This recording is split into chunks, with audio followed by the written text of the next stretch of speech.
अहम ब्रह्मास्मि ये वेदांत का चौथा सूत्र है। मैं वही ब्रह्म हूँ, मैं ही ब्रह्म हूँ। जिसे आप ब्रह्म कहते हैं वो मैं ही हूँ, इसका मतलब है। ये शब्द तो बहुत सुना होगा। इसमें कोई अहंकार नहीं है, ईगो नहीं है, बल्कि शुद्ध अस्तित्व। अहम मीन शुद्ध अस्तित्व। अब ज्ञान बाहर से नहीं आया, अब यह अनुभव बन गया। पहले सुना, फिर ज्ञान को समझा और अंत में उसे जी लिया। यही आत्मबोध की अंतिम अवस्था है। तो कितना सरल है। अहम ब्रह्मास्मि, हम महसूस करने लगते हैं फिर कि हम ब्रह्म हैं जब हम समझते हैं ज्ञान द्वारा।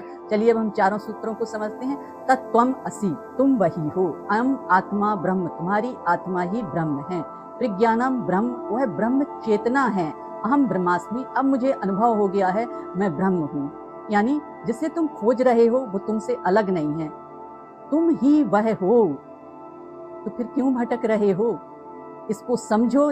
जितना भी वेदांत सरल कर सकते थे मैंने सरल रूप में आपको बताया। मैं चाहती हूँ कि हमारा बच्चा बच्चा इस चीज को समझे, क्योंकि आप बहुत बड़े वेद नहीं पढ़ सकते हैं, उपन्यास नहीं पढ़ सकते हैं। तो ये ज्ञान समझो, ये चार सूत्र पूरे वेदों का अंत, वेदांत यानी वेदों का अंत।